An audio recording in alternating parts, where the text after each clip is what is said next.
नमस्कार, यूपी की बात में आप सभी का स्वागत है और मैं हूं आपके साथ निकिता ठकुना। योगी कैबिनेट की बैठक में कई बड़े फैसले लिए गए। इस बैठक में कुल 44 अहम प्रस्ताव पास किए गए। 3 बड़े शहरों के सीमा विस्तार पर कैबिनेट की मोहर लगी है, जिसके तहत वाराणसी, गोरखपुर और प्रयागराज विकास प्राधिकरण में कई गांवों को शामिल किए जाएंगे। इसके अलावा कई अहम प्रस्तावों को भी योगी कैबिनेट ने हरी झंडी दी है।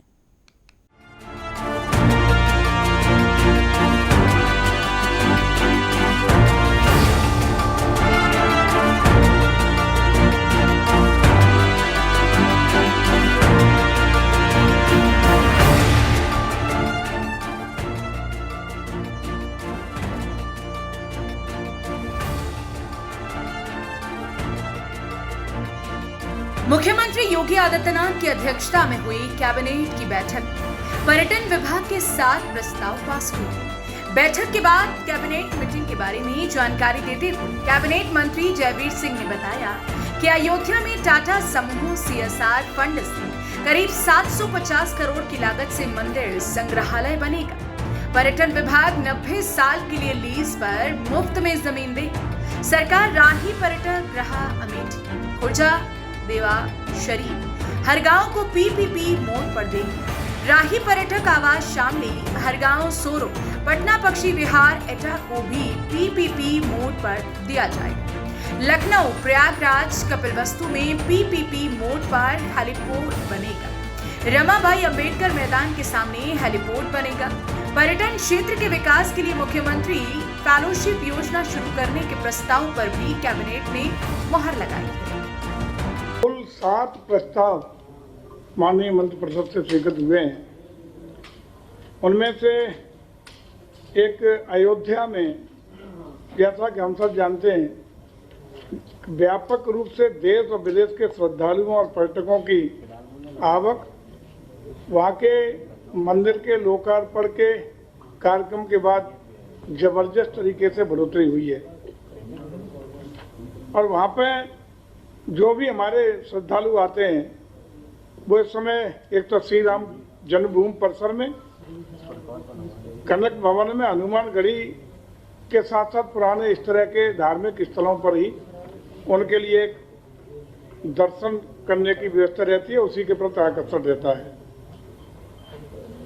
टाटा सन्स द्वारा, टाटा कंपनी के द्वारा एक प्रस्ताव भारत सरकार के माध्यम से हमें प्राप्त हुआ था, जिसमें CSR फंड से 650 करोड़ रुपए की लागत से 650 करोड़ रुपया 650 करोड़ रुपए की लागत से वो एक विश्व स्तरीय मंदिर संग्रहालय का निर्माण अयोध्या में कराने का काम करेंगे।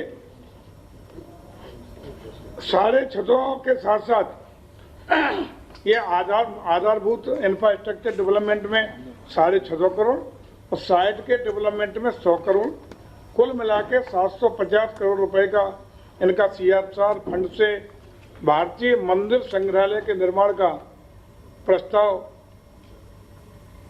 आज उसको स्वीकृति कैबिनेट से दी गई है। इसमें इस मंदिर का निर्माण वो करेंगे, जिसमें जमीन निःशुल्क रूप से पर्यटन विभाग 1 रुपए की लीज पे उपलब्ध कराने का काम करेगा। दूसरा प्रस्ताव ये 90 साल के लिए होगा पहली बार में, और बाद में उसको 90 साल के लिए पुनः नवीनीकृत भी किया जाएगा। जनपद सहारनपुर की ये शाकुंभरी देवी धाम पर्यटन विकास के लिए पर्यटन विभाग को निःशुल्क रूप से उपलब्ध कराने का काम माननीय मंत्रिपरिषद द्वारा किया गया। पर्यटन विभाग के जो बंद या घाटे में चल रहे या असंचालित जो पर्यटन आवास गृह हैं, उनके PPP पर दिए जाने का 3 पे हम लोगों ने जो अंतिम चरण की मोहर मंत्रिपरिषद ने दी और 4 के RFC निविदा प्रपत्रों पर अनुमोदन प्राप्त करने का काम आज किया गया है।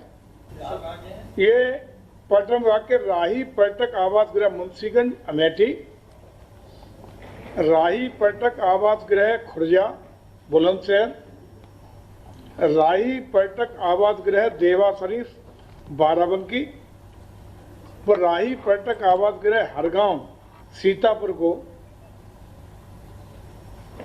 लीज पर दिए जाने के साथ ही LOA जारी किए जाए, लेटर ऑफ अवार्ड इनका जारी होने की आज स्वीकृति मिली है। भारत सरकार के इलेक्ट्रिसिटी एक्ट की तर्ज पर राज्य सरकार ने भी नियमावली बनाने के प्रस्ताव को पास किया है। गोरखपुर में परमहंस योगानंद की जन्मस्थली को पर्यटन स्थल के रूप में विकसित किया जाएगा। इसके लिए पर्यटन विभाग को मुफ्त जमीन दी जाएगी।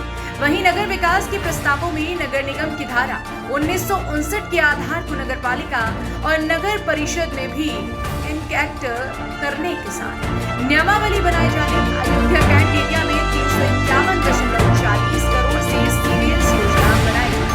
नोएडा सेक्टर 142 में 11.56 किलोमीटर में मेट्रो लाइन के विस्तार का प्रस्ताव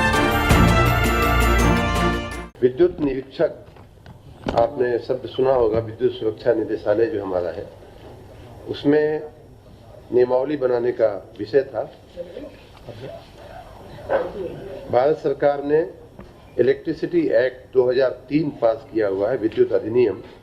उसके तहत भारत सरकार ने अपनी नियमावली बना दिया। उसमें इलेक्ट्रिकल इंस्पेक्शन के सारे प्रावधान उसमें आते हैं।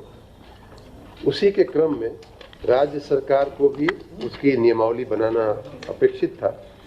जो सेक्शन, जो विद्युत अधिनियम है उसका सेक्शन 162, 180 के तहत राज्य सरकारों को भी बनाना था अपेक्षित, लेकिन यहाँ अभी बन नहीं पाया था। अब हम उसकी नियमावली बना करके लेकर के आए हैं, जिसमें हमारे जो चीफ इलेक्ट्रिकल इंस्पेक्टर हैं और इलेक्ट्रिकल इंस्पेक्टर, विद्युत निरीक्षक जिसको बोलते हैं, उनकी अर्हता, जिसको क्वालिफिकेशन कहते हैं, फिर उनके पावर क्या क्या होंगे, उनकी शक्तियाँ क्या होंगी और कार्य क्या होंगे, फंक्शंस क्या क्या होंगे, ये सारा कुछ उसमें परिभाषित किया जाता है।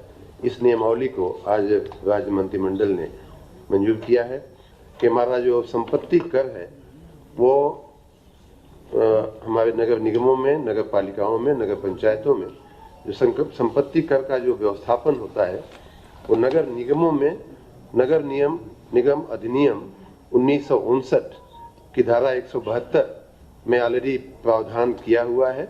और उस प्रावधान के तहत जो हमारा अधिनियम है, उसके प्रावधानों के तहत सन 2000 में आवासीय भवनों के लिए और सन 2013 में अनावासीय भवनों के लिए नियमावली भी बन गई। जहाँ तक नगर निगमों का सवाल था, उनकी दोनों नियमावलियाँ बन चुकी हैं, आवासीय और अनावासीय, 2000 और 2013 में।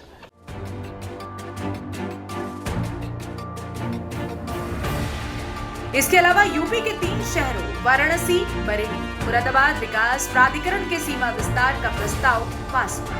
वहीं आईपीसी और सीआरपीसी में हुए बदलाव के तहत 3 प्रस्ताव, उत्तर प्रदेश गुंडा अधिनियम 1971, प्रदेश सार्वजनिक संपत्ति क्षति अधिनियम में बदलाव, महिलाओं, बच्चों और गैंगस्टर मामलों पर एंटीसिपेटरी बेल न दिए जाने का प्रस्ताव पास हुआ।